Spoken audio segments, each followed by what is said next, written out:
This is Pet Life Radio. Let's talk pets.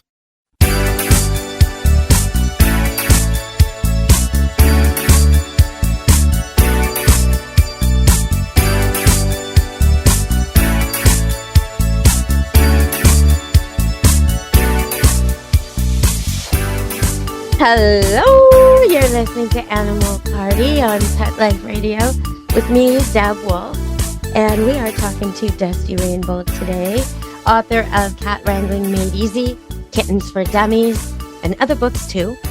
And you can find them on Amazon and at your bookstores if you look them up. Easy to get, and I love Cat Wrangling Made Easy. It's one of my favorite cat books ever. I also like Tribe of the Tiger.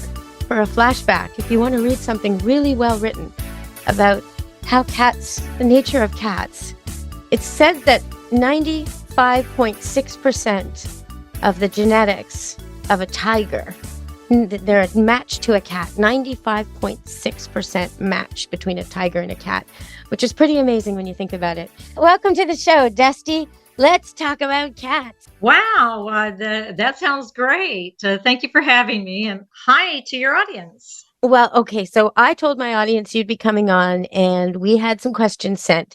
We had 3 different, very similar cat elimination problems.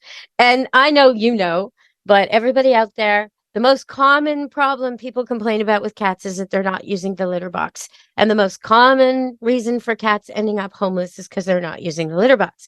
Now, I have kind of a side question today, which is, how do you know when it's time to put your cat down? Because in one of these cases, the cat is extremely elderly and the quality of life is in question, I think. There's nothing wrong with the cat vet-wise, but this particular cat, owned by a woman named Allison, pees wherever. If you put anything on the floor, a jacket, shoes, anything at all, it will pee on it. It will also just pee randomly in the middle of the floor, poop in the middle of the floor, doesn't use the litter box. There are no other cats to threaten it in the home. She's really struggling with whether to put the cat down or not. And then there's somebody else calling with or emailing with a similar problem where it's a multi-cat household, multi-litter boxes, one cat just won't use them.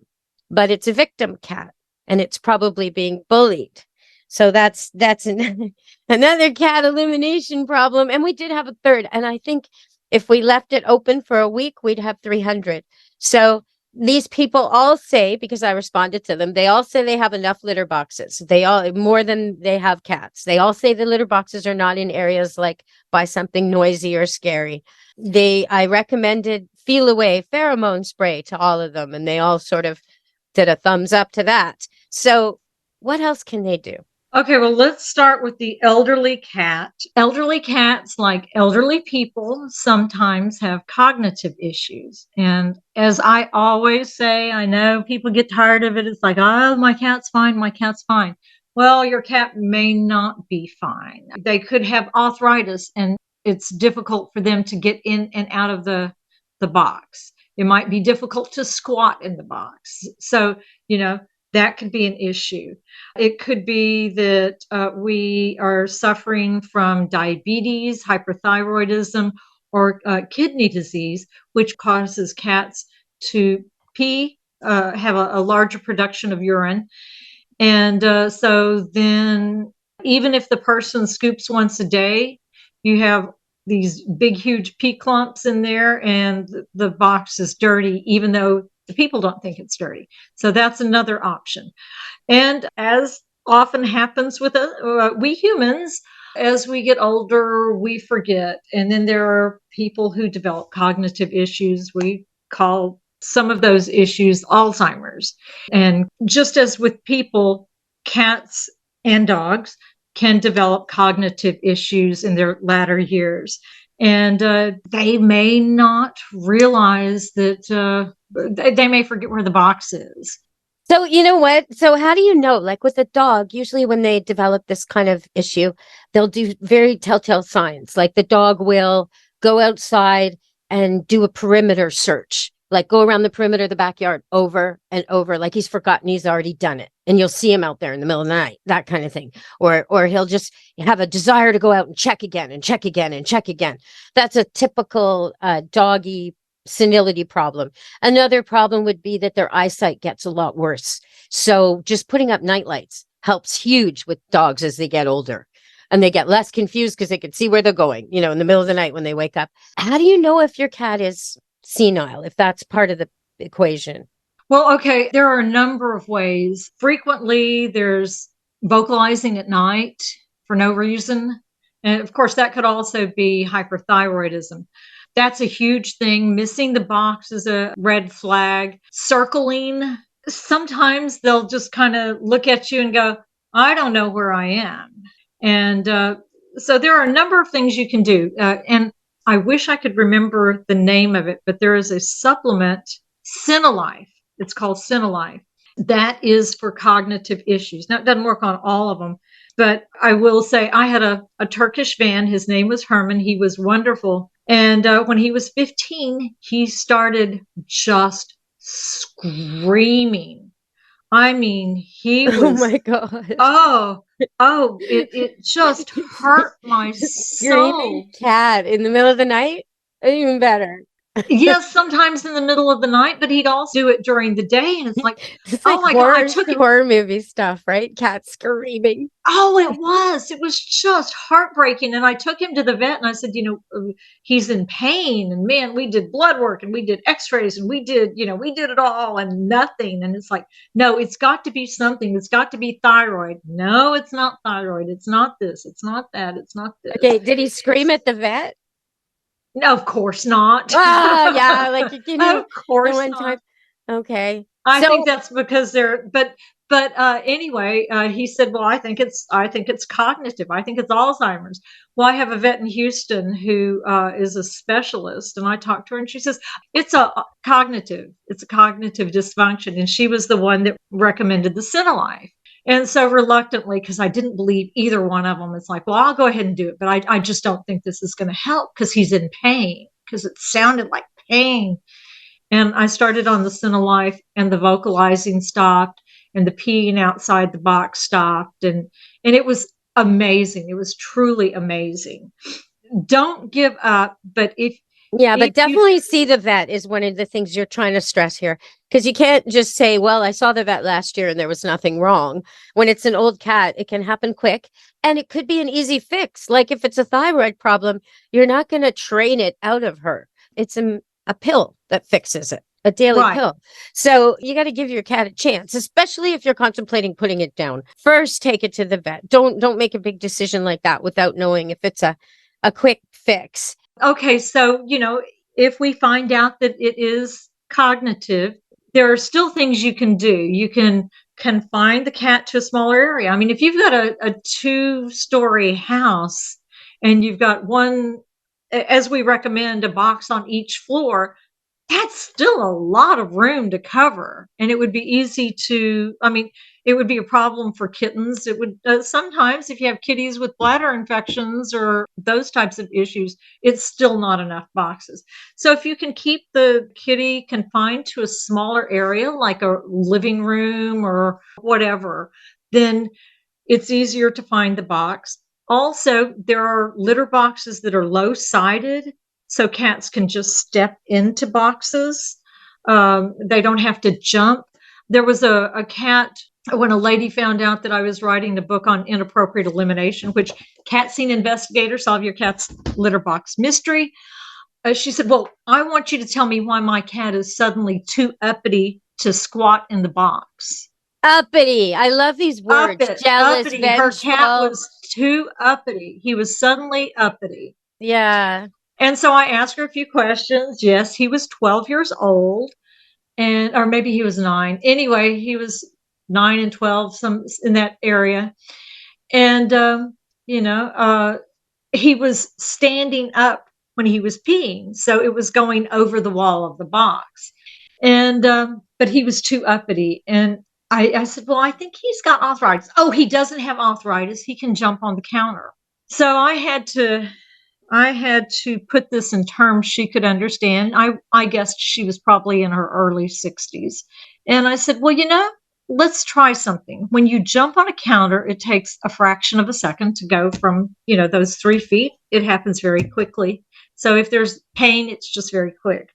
I said, but when you're squatting in a box, when you're trying to go to the bathroom, that takes 30, 45 seconds. You can't empty your bladder in 2 seconds. So it takes a while. And he's in a squat position for that entire time. She says, well, no, he's just being uppity. And I said, okay, let's do this. I want you to squat as far down as you can for 20 seconds. And only when I did that was she willing to admit that maybe the cat was experiencing pain. And I don't understand why people prefer to think their cats are being intentionally bad. But anyway, I finally got through to her. So it could be that, it physically hurts to go to the bathroom. There are a lot of things you can do. And like I said, I go into a great deal of detail of options for senior cats. I actually have a whole section on that in the book. Okay, we have to go to break. We'll be back talking more with Dusty Rainbolt in just a minute. Stay tuned on Animal Party Pet Life Radio. Take a bite out of your competition. Advertise your business with an ad in Pet Life Radio podcasts and radio shows. There is no other pet-related media that is as large and reaches more pet parents and pet lovers than Pet Life Radio. With over 7 million monthly listeners, Pet Life Radio podcasts are available on all major podcast platforms. And our live radio stream goes out to over 250 million subscribers on iHeartRadio, Odyssey, TuneIn, and other streaming apps. For more information on how you can advertise on the #1 pet podcast and radio network, visit PetLifeRadio.com/advertise today. Let's Talk Pets on PetLifeRadio.com.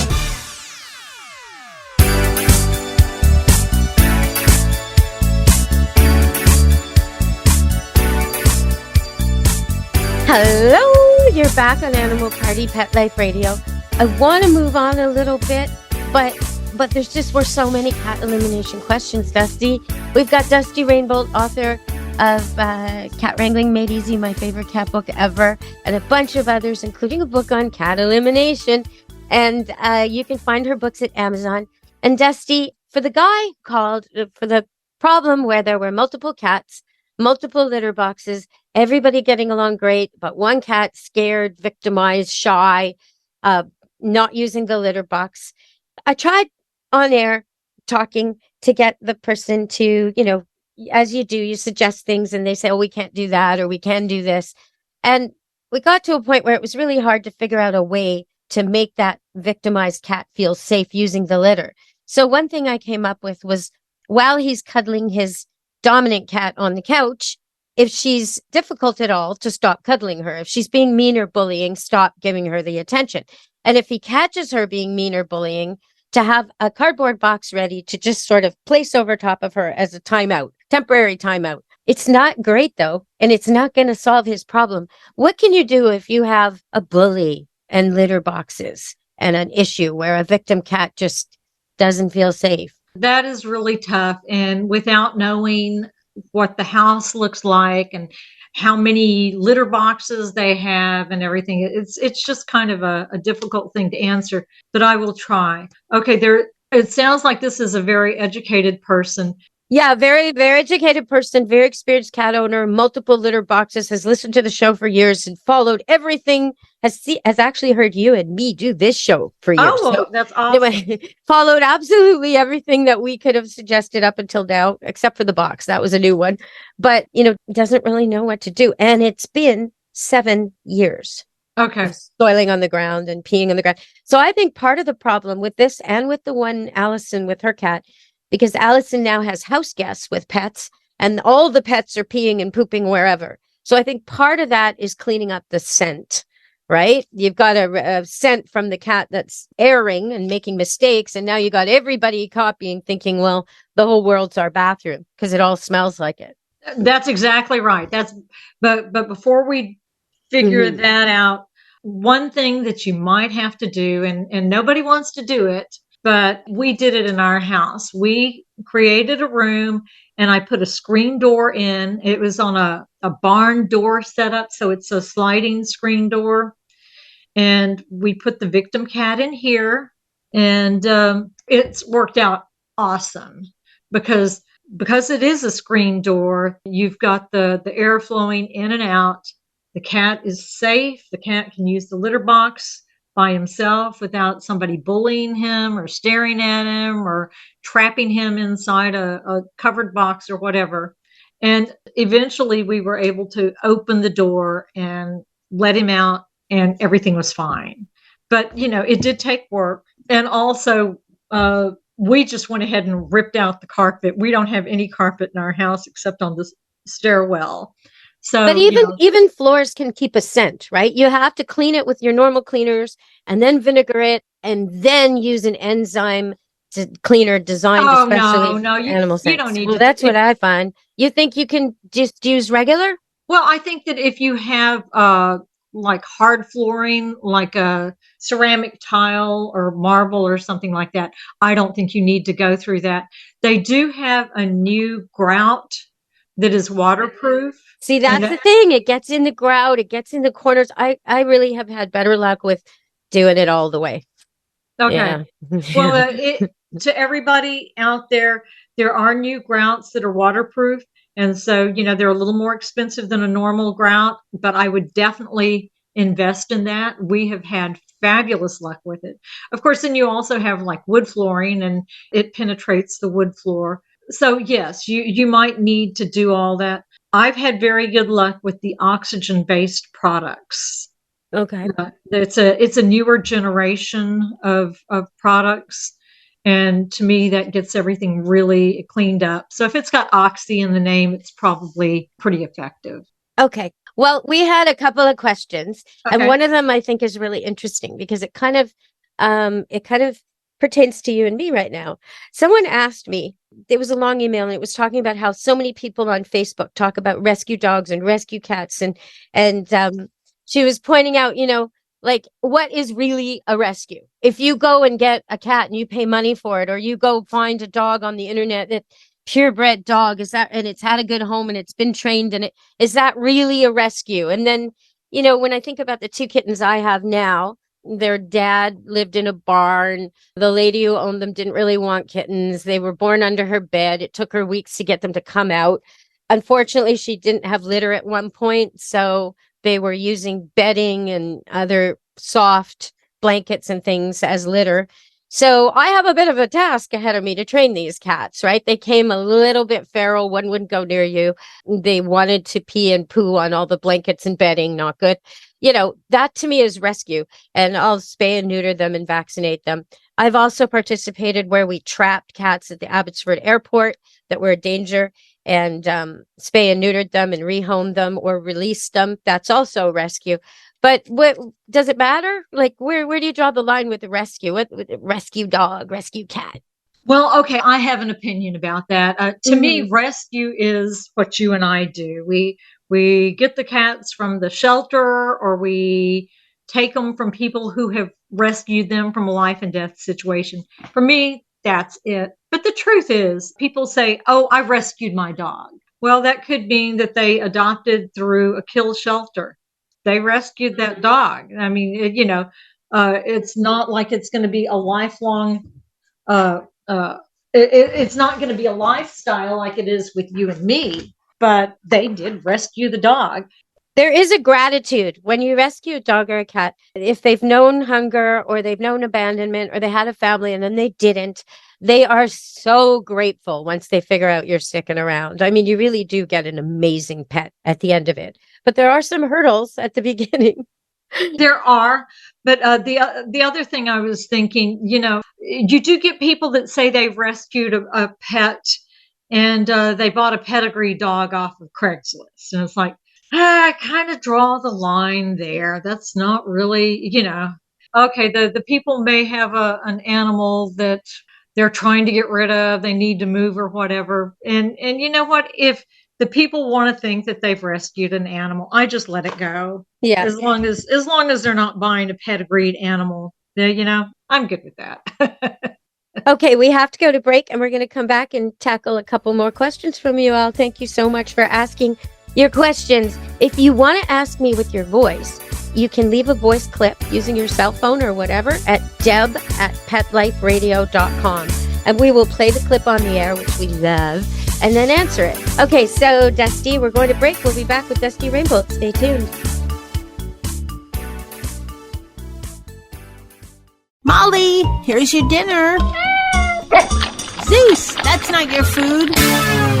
Don't let that happen to your precious cat. Elevate your cat's eating experience with the Cat Tree Tray. The Cat Tree Tray keeps your cat's food off the floor and conveniently located on the cat tree. It's the perfect way to eat. It's a beautiful wrought iron tray that easily attaches to your cat tree and keeps dogs and other critters out of your cat's dish. A must for multi-pet households. There's a 6-inch tray for large bowls and a 4-inch tray for smaller bowls. Purchase your Cat Tree Tray today. Go right now to cattreetray.com.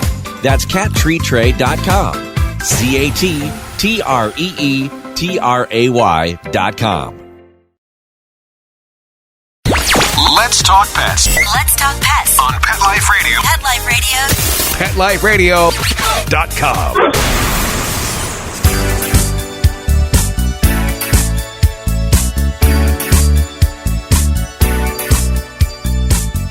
Hello! We're back on the air with Dusty Rainbow, and we had a question for you, Dusty. Why do cats hate the vet? And also, someone else asked, why do cats hate dogs? Well, I don't think that's actually true in either case, but what do you think? Well, okay, let's face it. If our only experience with our best friend, the person who is now our best friend, is to go to them and they stick a thermometer up our butt and they give us shots and they're holding us down for blood work, that best friend's not going to be a best friend anymore. So what I recommend is you can train your cat to be more at ease at the vet's office. You know, it starts out with the carrier. You know, if the carrier has pee and vomit in it from past trips and you haven't cleaned it out and it's got a dirty blanket in it and you bring it out and the cat's just gone, they know what's coming next. So instead, what you do is you get a new carrier that you've never used before, spray some Feliway in there, put their treats in there, put a nice little blankie in there, let them sleep, feed them in there. And that's it. That's all you do. It becomes a refuge. And then when he's sleeping in there, you close the door and you walk him around the room and you open the door and you give him some treats. And then you do that and you walk around for a little longer and then you take him and you put him in the car and you go around the block. And I know this sounds ridiculous to take these little steps, but one by one, he's going, well, I'm not going to die. And then if you can take him to the vet and just do not a wellness visit, but just a visit and have the vet techs give him his favorite treats and pet him and talk to him. And then you leave. And eventually you're going to get to the point where he's not as anxious. And also at home, if you would, one thing you can do is to start handling him. Run your hands across him, all, nose to tail. Touch his toes, touch his feet, make his, act like you're going to trim the nails. Trim the nails. Good. That's good too. Anyway, so just start handling him all the time so that when the vet puts his hands or her hands on the cat, it's not the end of the world. It's not going to be this horrible experience. And that's what I would do there. And it's really similar for dogs. If you're listening and your dog hates the vet, well, bring him in, bring him for a visit, just weigh him and take him out again, give him a cookie. Do that a few times. If your dog's also afraid of the car, well, you got to figure that out. If your dog's also afraid of the carrier or the leash, well, all these things are going to contribute to the fear on that day. And for me, because cats love boxes, I'm able to just leave the carriers open with a treat or two in there, or not even just a blanket, and they'll go in there. So as long as the carrier isn't only in use during vet time, as long as it's part of life, they shouldn't hate it. Like a kid's bedroom. They're not going to hate their bedroom, even though it's where you tell them to go when they're being rude, you know? Well, and this segues into your other question, cats and dogs. Another thing that's horrifying for cats. Cats are they're predators, but they are also prey, and their primary predator is a canine. Coyotes and foxes and dogs and such. So that's another problem with the veterinary clinic. If you go to a mixed animal practice where they've got dogs and cats and they're sitting in the waiting room together, I mean, oh my God, the cat must think he's going to die because there's this German Shepherd exuding German Shepherd pheromones and smells and everything. Stinky dog, stinky afraid dog, barking, right? barking. Yeah, drooling, sweating, losing hair because they get nervous too, and they don't seem calm at all. Does it help your cat if there's a clinic cat? I think it does. I think it does too, but what I have started doing, because I do go to a dog cat practice, I keep my cat in the car. I go in, check in, and then I go sit in the car. And when they're ready for me, I go in. And so then they're not having to sit there because I've had times where people have allowed their dogs to come over and get nose level with my cat and sniff the carrier. And I would tell people, please don't let your dog do that. And they'll say something like, oh, my dog likes cats. And it's like, well, my cat doesn't know that. So move your dog. And people are just, oh, my dog doesn't bite. Well, he doesn't bite you. He might cause problems with another human. Okay. So the thing is, though, I mean, I think what you just said is totally right. And if your cat doesn't know dogs, then he doesn't know that your dog doesn't bite cats. But if your cat actually is dog friendly, it's amazing how well they read each other.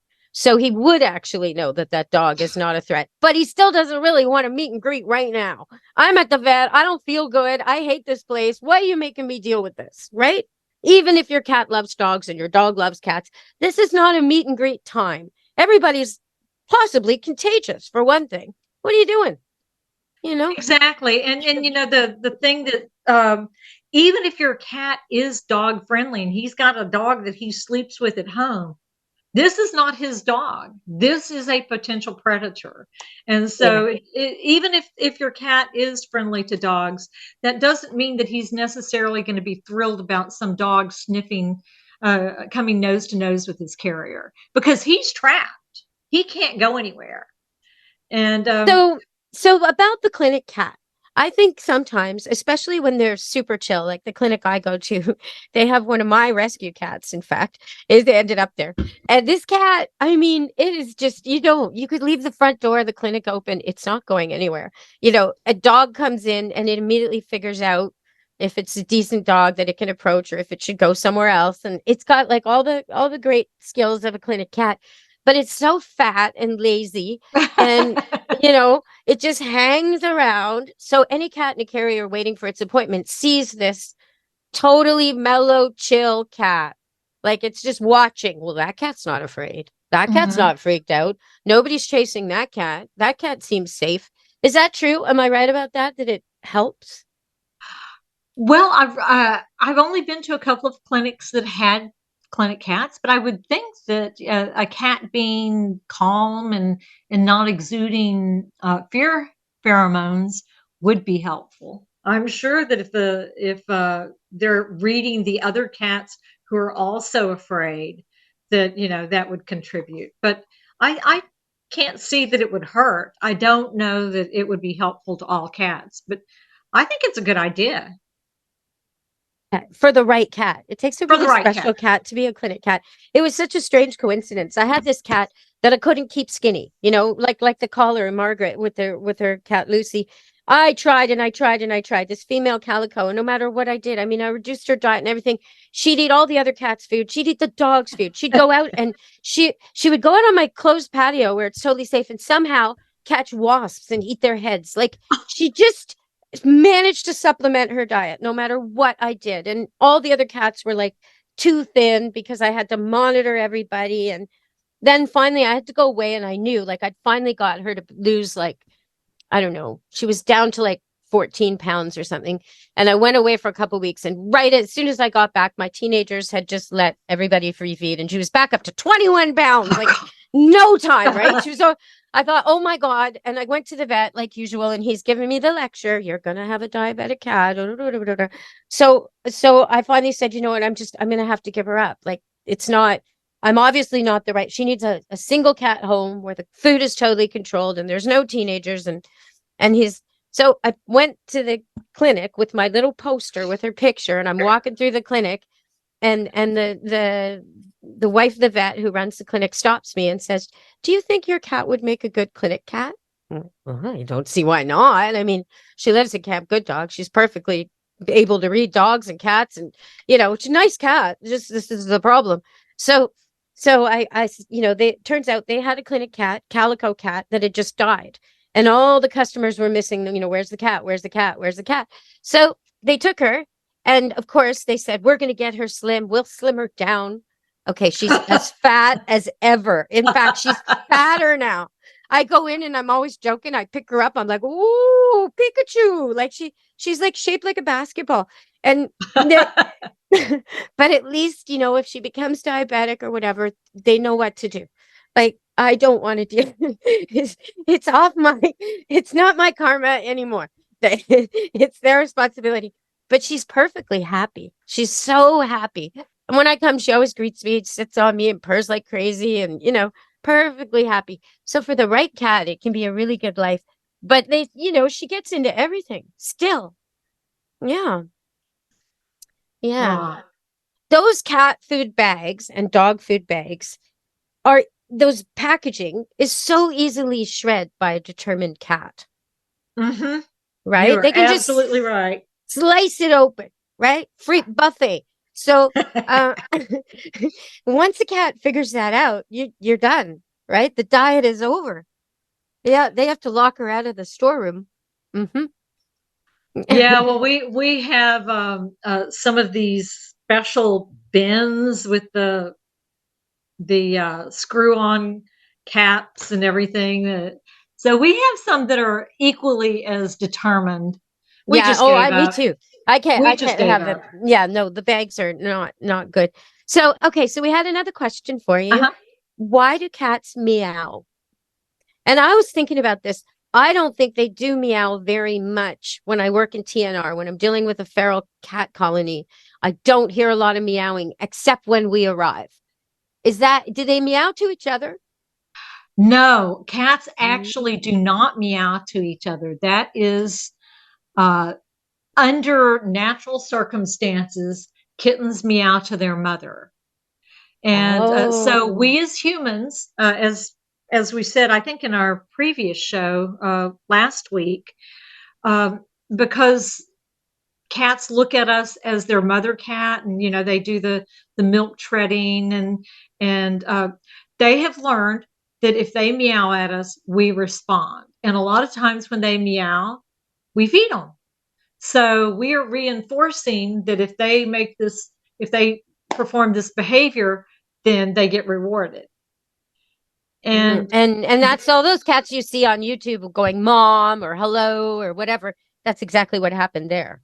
Right? Well, sometimes those cats making those sounds are actually not very happy cats. If you look at the body language and the pupils and everything, some of those cats are really not happy. They're either afraid or there's something going on. And there's my little Jeffy over there yelling. Okay, so when you say that, okay, so what is unhappy body language? Is it hunkered down? Is it stiff? What should someone watch for?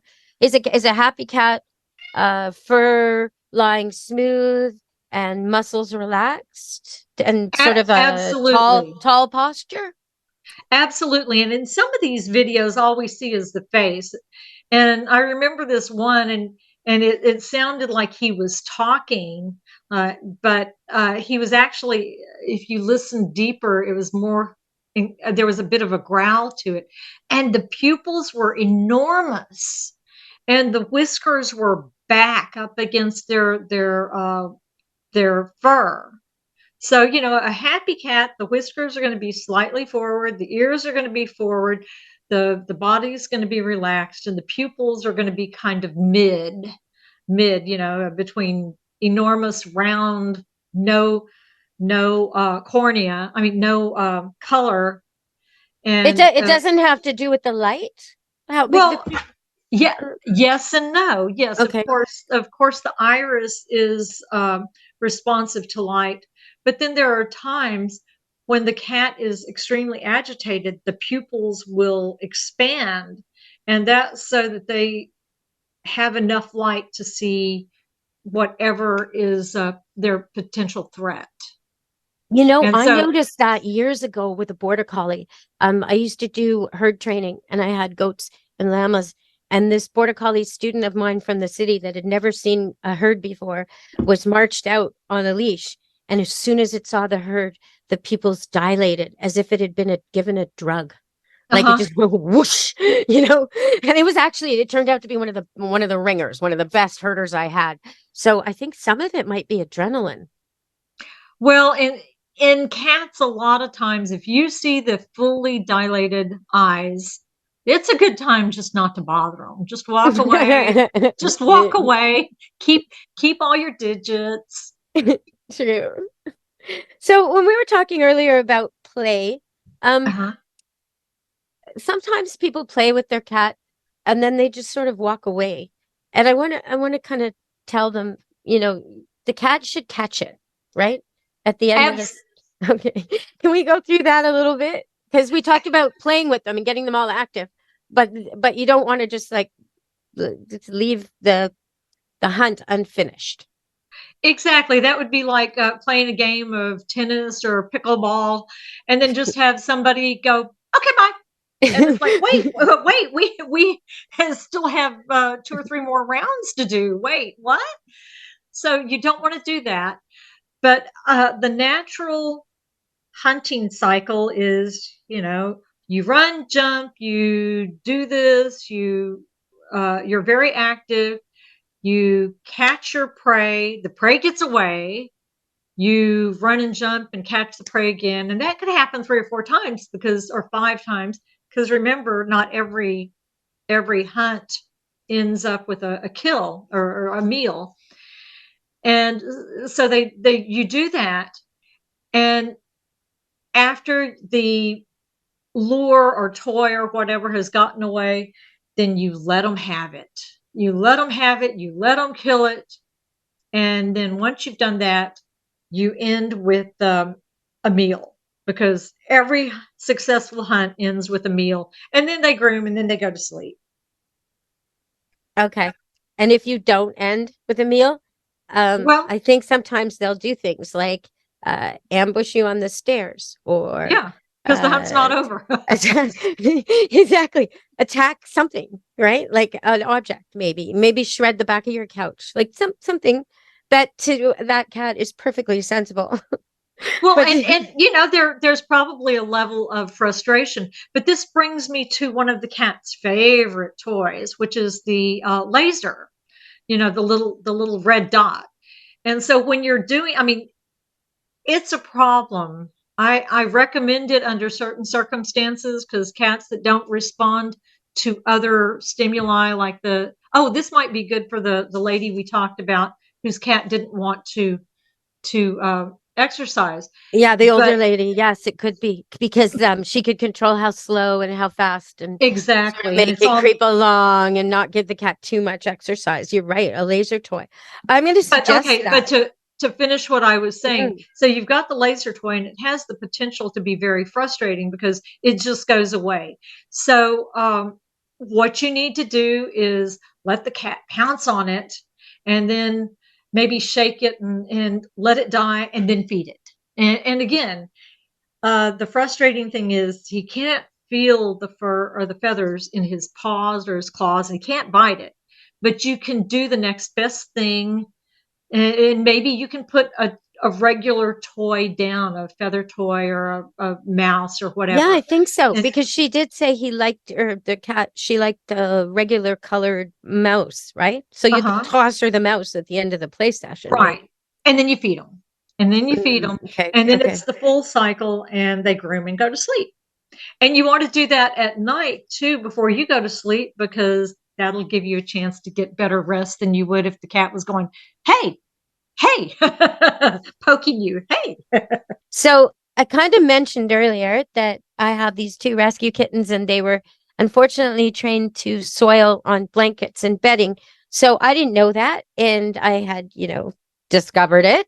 So since then, I put these giant plastic tablecloths over the bedding, confined them to one room, which they were already confined to.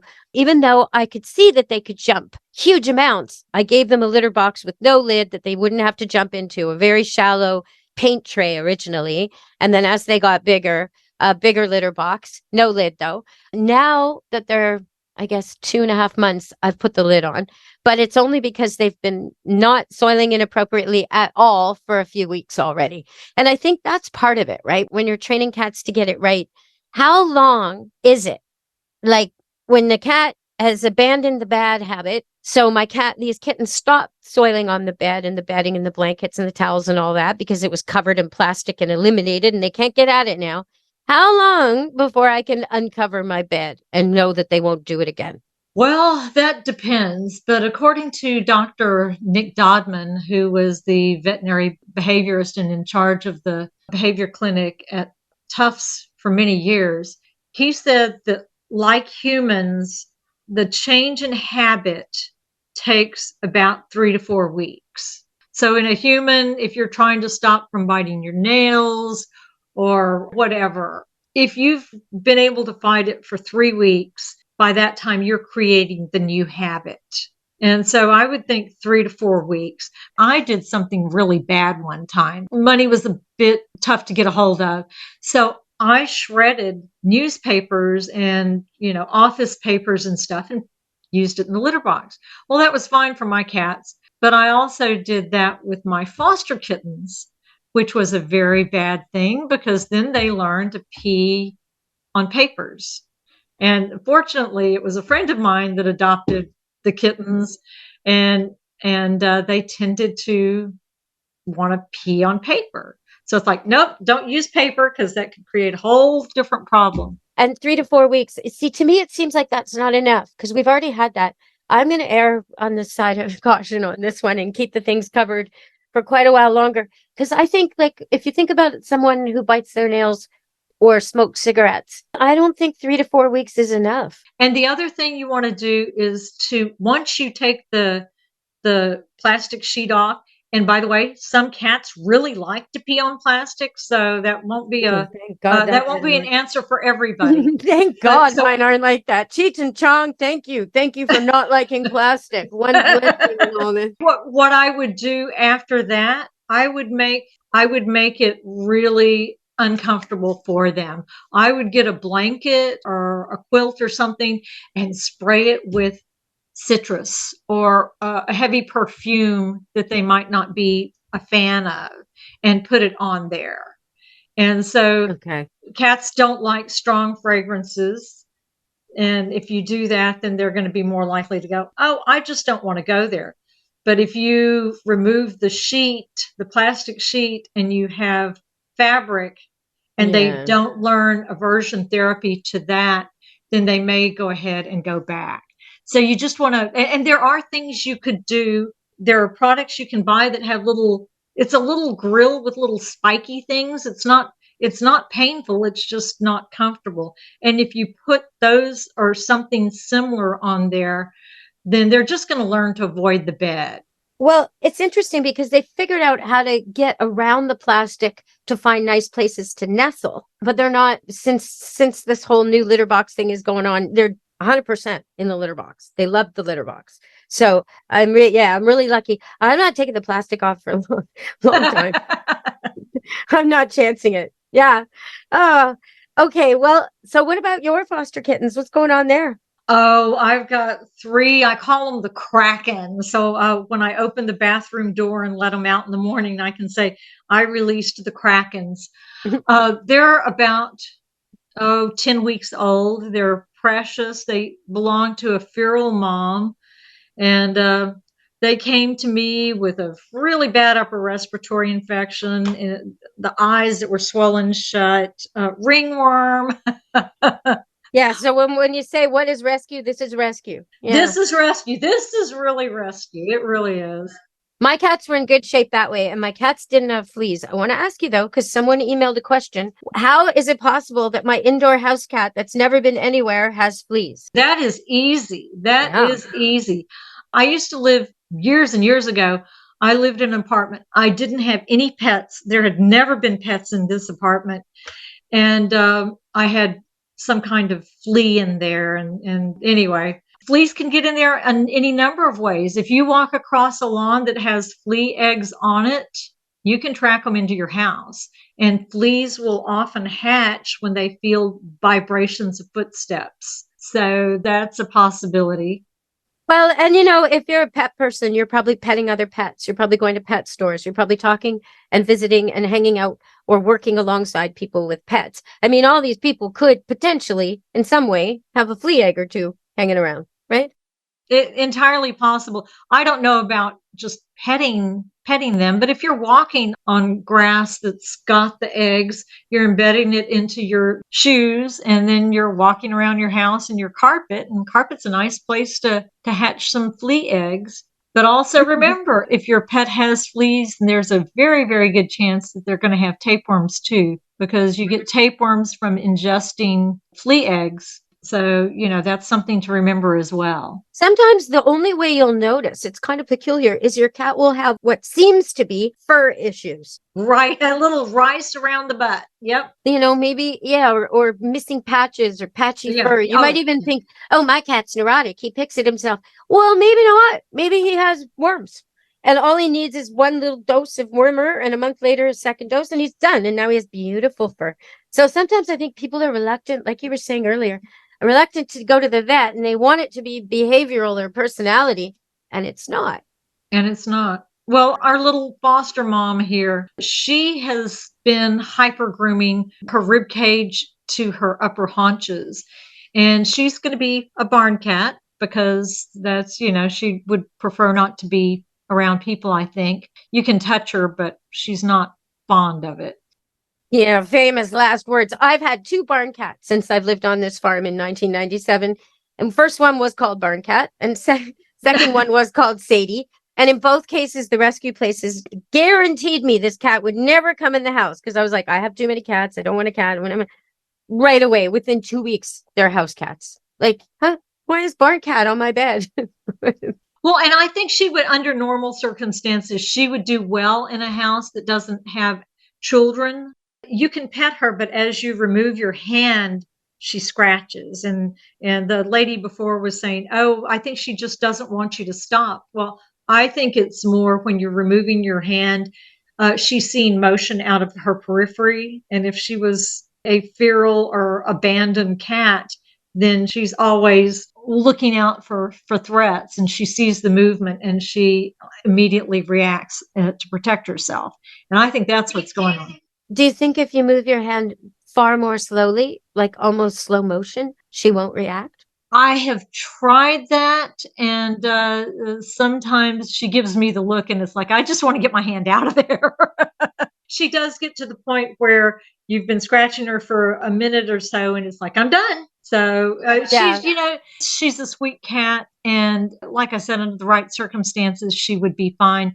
But I could never, in good conscience, adopt her to a home with kids or grandkids. That first person, the person with the cat where they're wondering whether to put it down or not, it's very elderly and it's goes to the bathroom on all kinds of bedding and anything left on the floor. That person, they also said their cat, you pet it for a very short time and then it lashes out. And they thought maybe that was a sign that it was time to put her down. But I think, like you say, it could be a sign of something else, like pain. It could very well be a sign of pain. It could also be hyperesthesia, which is a syndrome. They really don't know what causes it.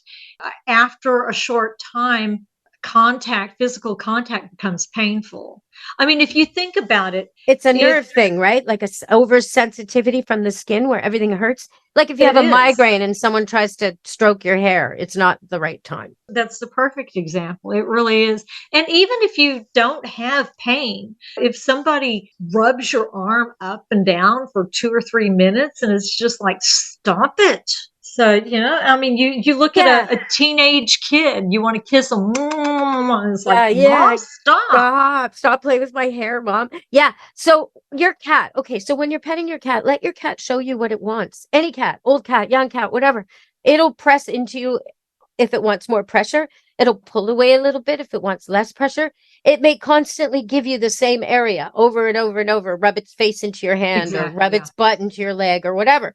That's its choice. Don't fight it. Don't pick it up and rub its belly like it's a dog. Let it, and then maybe you won't have it lashing out at you so much, right? That's exactly right. They will tell you what they want.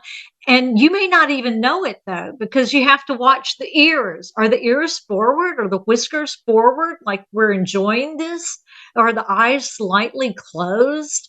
Because those are all signs that we're really getting into this. But if the eyes are open, if skin is flicking, if ears are flicking, if the tail is moving around, it's time to stop.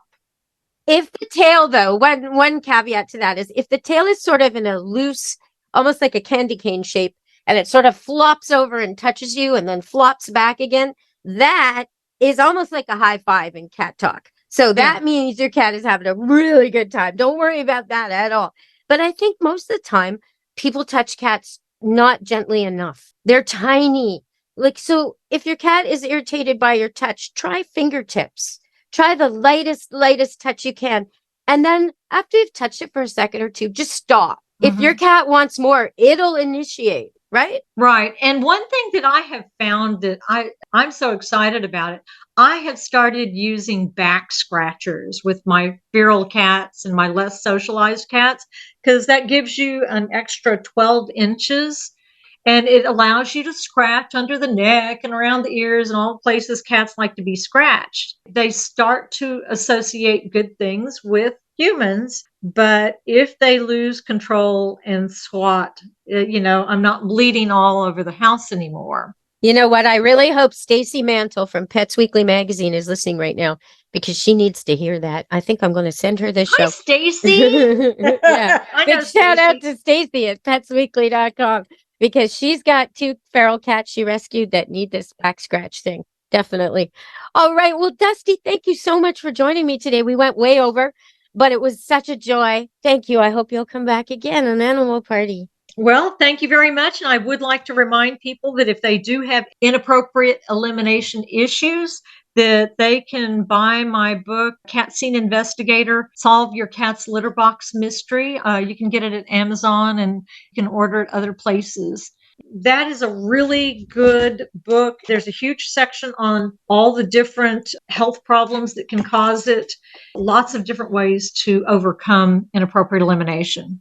And also Cat Wrangling Made Easy for people who have more than one cat. And Kittens for Dummies. If you've got a kitten, you need that. So check out Dusty's books at Amazon. Thank you so much, Dusty Rainbold, everybody. Thank you, Dusty. Thank you for having me. I look forward to the next time. Oh, definitely. I love having shows with you. We got to do it again. So everybody listening, if you have a cat problem or a cat question or a cat query and you didn't make it in time for today's show, send it to me and we'll put it on for the next time.